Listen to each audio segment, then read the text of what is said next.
Welcome all of you, the viewers of Poland Daily Culture. Today's episode is especially dedicated for all music lovers because we have here with me in the studio Janusz Wawrowski, famous Polish violinist. Thank you very much for coming.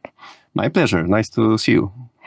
And since you are here with us already with your beautiful instrument, as we said, a piece of wood made by Stradivarius. Let's start with this first thing. How did it happen that you have it with you?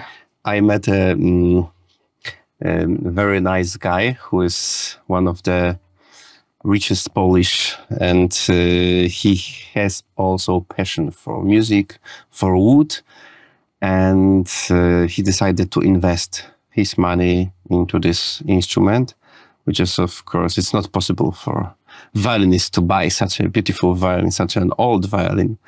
This violin is 1685. 1685. Yes. It looks in a good shape. Yes, it's absolutely nice. Amazing, and it sounds beautifully.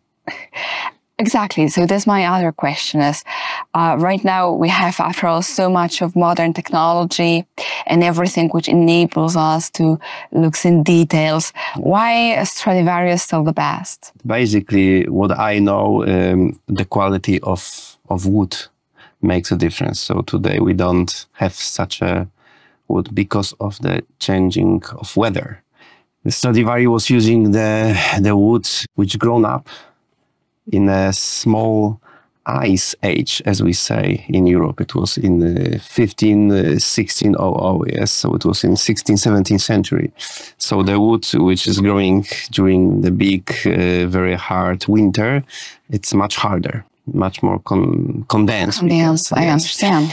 So, and also there is also a mystery of the varnish and of the shape, and a lot of things are going on here. But let's come to your beginnings. Yes. What was the moment in your life when you decided, yes, I want to be a musician, and yes, it has to be a violin? As far as I remember, I wanted to be a violinist. I was 3 years old when I told to my mother that I want to be a violinist. So I wanted to go to the music school just next to our house when I was 5. My parents told me, when you will be 7, you will go to this. So finally, we decided when I was 6 to start the violin. But we were doing a lot of music at home. My parents were physicians, doctors, but they play piano. We were singing a lot, playing together, even recording some songs.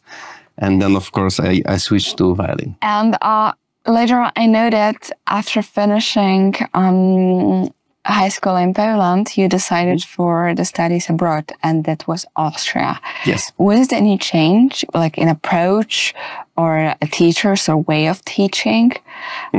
Was it something different? Did you feel like it was a major step in your life as well? Actually, I was studying in Poland and in Austria in the same moment. So I was trying to connect two words. And of course, I had a great teacher, Janusz Wawrowski. My master in Austria was Jair Kles. He is a Jewish teacher from Tel Aviv. And he was studying before in Belgium. So that was a little bit different point of view, you know, talking about technique, talking about the quality of the sound. But for me, for example, the experience to study Henryk Wieniawski music with the guy who is not from Poland, that was amazing. And I think in those days, today, everybody should try to go and to try something different and try to connect this experience. But you ended up also as your third step, I would say, in Italy.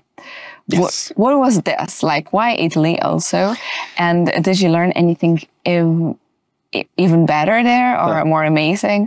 That was because of Salvatore Accardo, great Italian virtuoso. He was the first guy who recorded all Niccolo Paganini pieces. And I did, as a first Polish violinist, all 24 Paganini caprices. And that's interesting topic. Yes. Caprices of Paganini. And I understand a challenge. It's an Iron Man for a violinist player.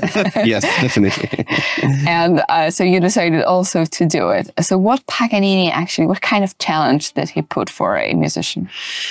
For violinists, especially, everything what is the most difficult for violin is in Paganini caprices. It was written more than 200 years ago. Okay. It's very fast. It is very fast, and it is a lot of many strange patterns. Let's say. So you have to put your hand in many different positions, very high, many sounds in one moment. So you have to play many times. 4 strings with 4 fingers, all the time changing. So it's like, well, it's like a puzzle.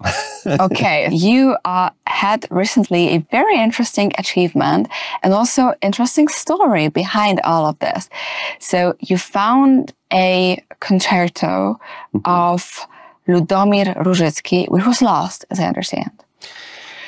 Yes. And you found it, and you were able also to record and make a huge project around it. Tell us in details what was it all about. Yes, let's say in few sentences, I found the music, the violin part, piano part, so let's say the orchestral reduction only for piano, and I found also the orchestral music, but it was not completed. So the orchestration was only, there was also only some moments of the orchestration.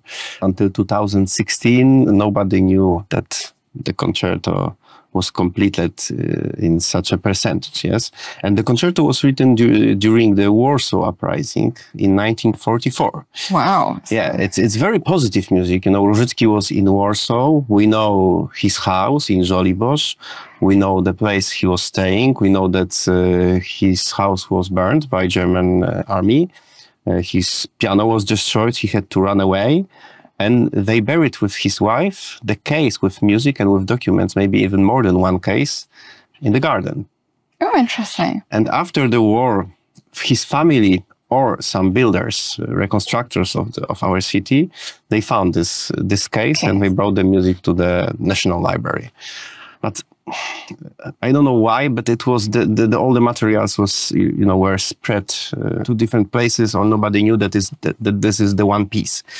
So I managed to find everything, and with my friend Ryszard Była, we reconstructed this concerto. Wonderful. And in 2020, we recorded this with famous Grzegorz Nowak, Polish conductor, and with Royal Philharmonic Orchestra in London. Any concert you can invite us right now? Or I forgot to mention that my wife is a singer also. So we do also together.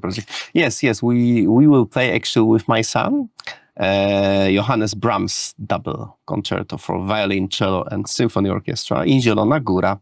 It will be 18th of February. So every one of you, the viewers of Poland Daily, if you are in Zielona Góra, you are able to listen to Janusz Wawrowski and his son live.